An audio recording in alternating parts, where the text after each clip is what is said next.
I am John Terzak again, and I'm going to answer the question for you today, how to make a raw tuna carpaccio.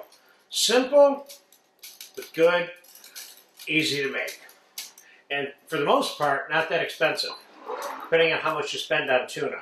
So we're going to take a little bit of plastic wrap and set it out here. We're going to take this piece of sushi quality tuna. We're going to pound it out in a few pieces. Let's start with those two right there.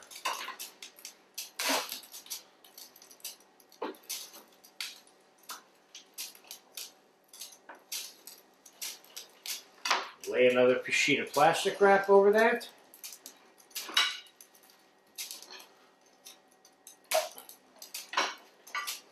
And we're going to commence the pounding process.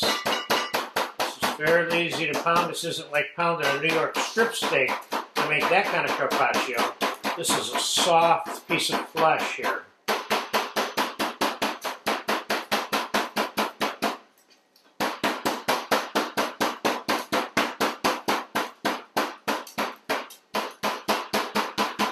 It doesn't have to be that thin either. Now let's say you wanted to pound this ahead of time. You could get it just like this. You could trim it down.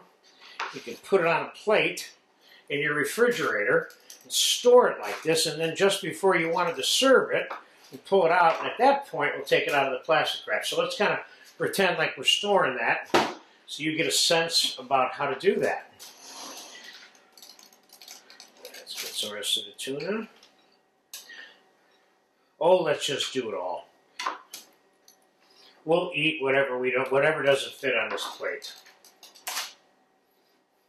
Another sheet of plastic wrap, again.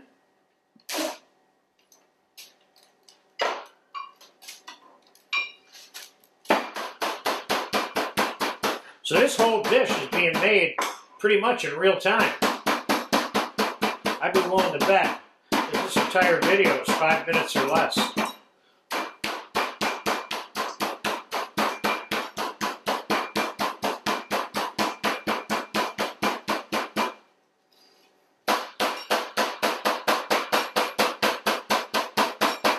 You want to make sure you don't beat it to death.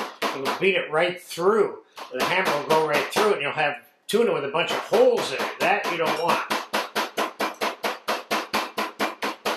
Okay, that looks good enough for me. Let's continue along that same idea here by going like this. Then what we'll do is we'll take the first piece of tuna to fit it on the plate. We will take the first sheet of plastic wrap off of it.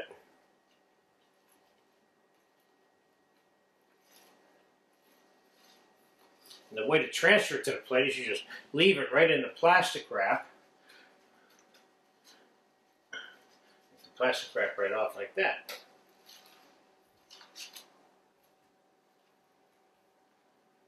This is a fun little appetizer, very light. It's beautiful for patio summer activity, that's for sure.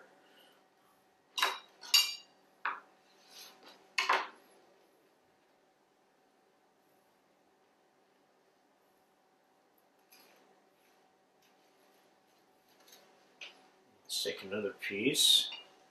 Let's kind of form it together here.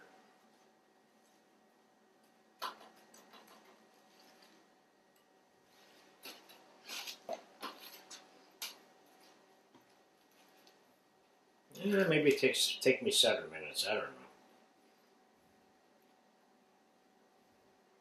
Spending more time getting the plastic wrap apart than I am making the dish. There we go.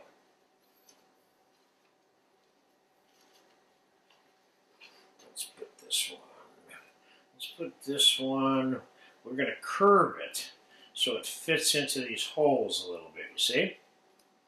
That way we have a whole plate covered with the tuna when it's all said and done, which is coming up very closely here, the all said and done part. Let's take a flat and long piece and put it on the end right there. So this is a little 8-ounce piece of tuna, so this is like a dinner version. And if you use a smaller plate, of course, you can make an appetizer version. Okay, now, what do we have for that? We have a few different things. We have a little bit of wasabi, we have some chopped scallions, we have some sesame seeds, and oh, I need some olive oil. And I have a little bit of sweet soy sauce, and I have a little bit of tomato here. So let's first this is wasabi powder. It's exactly the way it comes in a supermarket. Put a little bit of water on that. You got to use your finger on this one. Don't add too much water. You want to make a little paste out of this. I'm showing you that you don't need to make goo gobs of it in order to make it either. But this is not something that you can do with gloves very effectively either.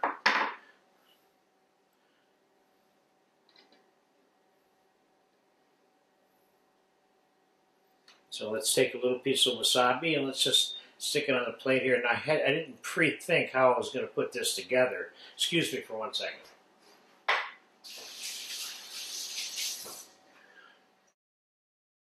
And keep those hands clean. Otherwise, I end up with a mess here. Okay, let's put a little piece of wasabi on the ends of the plate there. Let's put a little bit of ginger. Pickled ginger over here. Let's put a little bit of pickled seaweed over here. So we got kind of like 3 different points on this plate. 1, 2, 3, like that. Now let's put a few scallions on top of this. Let's clean this up a touch. Let's put a little bit of fresh diced tomato on here.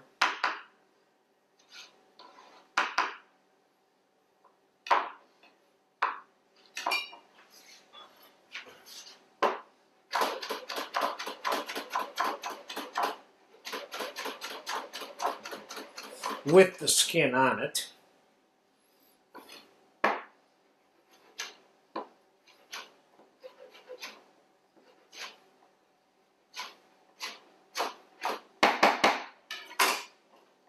I say I have a little bit of cilantro here too. I say let's just put a little bit of, let's put a cilantro leaf in the middle of this. You could certainly put chopped cilantro on here, along with a million of other things. Let's put a little bit of that tomato on here. Now we're starting to have a plate that's starting to take on a little bit of fun to eat. Don't overdo any of this stuff.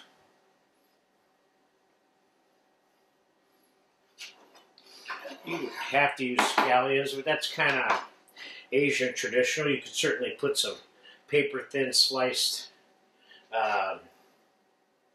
purple onion on there. All right, I got some white sesame seeds here. Put a few of those on there. And I got some black sesame seeds here. A few of those on there. It's just starting to become much easier to look at. Let's move this up here. And we have a little bit of olive oil here. Let's put a little squeegee like that on there. And I have some sweet soy sauce here, as you can see that texture of that. Let's put a little bit of sweet soy sauce on there like that. Not overdoing it, of course. And I'll put a little pinch of some parsley on there just for fun. And that's all you need to do to make yourself a nice little tuna carpaccio. To me, that's like a main dish with the right kind of little bread or cracker or something like that. So there you have it, fresh, raw tuna carpaccio made in, I think, hopefully about 7 minutes. So enjoy it if you get a chance to. I love this dish.